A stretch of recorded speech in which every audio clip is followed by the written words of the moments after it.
अभी आपको समझ में आ रहा होगा कि ऐसा विवाद हो रहा है। ये चलते आ रहा है 2014 से ही चलते आ रहा है। तो वो हो गया G7 हो गया, जिसमें से रूस को बाहर निकाल दिया। उसके बाद 2015 में मिन्स्क एग्रीमेंट साइन किया गया। इस एग्रीमेंट में यूक्रेन ने कहा कि भैया हम लोग अब लड़ाई झगड़ा नहीं करेंगे।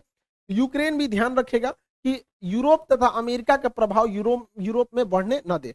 लेकिन सब गड़बड़ कब हो गया, जब यूक्रेन ने 2017 में कहा कि वो नाटो ज्वाइन करना चाहता है। नाटो का फुल फॉर्म होता है नॉर्थ अटलांटिक ट्रीटी ऑर्गेनाइजेशन। इसका स्थापना 1949 में हुआ था। वर्तमान में इसमें 30 देश आ गए हैं और ये 30 शक्तिशाली, कनाडा है, America, Britain, France, Italy, Germany, ये जितने खतरनाक देश हैं सब हैं।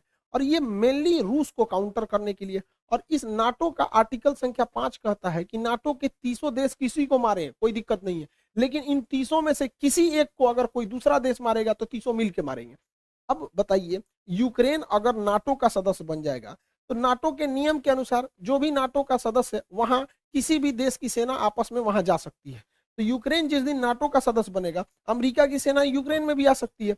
अब बताइए, कोई देश कैसे बर्दाश्त कर सकता है कि उसका पड़ोसी देश जो उसी से टूटा हुआ है और उसके सीधाने ले आके दुश्मन को बैठाए, और एक दूगो नहीं पूरा ग्रुप के दुश्मनों को बैठाए। अब अमेरिका यहाँ आएगा, अमेरिका एक को गोली चलाया और रूस भी चलाएगा तो हो गया नाटो के आर्टिकल 5 का उल्लंघन। अब पूरे 30 मिलकर मारेंगे तो अमेरिका यहाँ आके बैठ जाएगा और कमजोर स्थिति का जब फायदा उठा के उस पर हमला कर देगा और पूरा सेना का जमावड़ा लगा देगा। यही है मेन विवाद का जड़। इसमें यूक्रेन कुछ भी नहीं है, सारा विवाद फैलाया है अमेरिका और नाटो ने। बेचारा भुगत रहा है यूक्रेन। यूक्रेन को भी समझना चाहिए कि आप तब तक ही पैर फैलाइए जब तक दूसरे को तकलीफ नहीं हो। कोई भी देश अपनी राष्ट्रीय सुरक्षा को ध्यान में रखता है, ये जरूरी है। अब देखिए, नाटो में इतने देश हैं, ये जितने रेड कलर के हैं सब नाटो के देश। अब आप ही बताइए, यहाँ पर रूस है, रूस के सीधाने इतने दुश्मन देश है।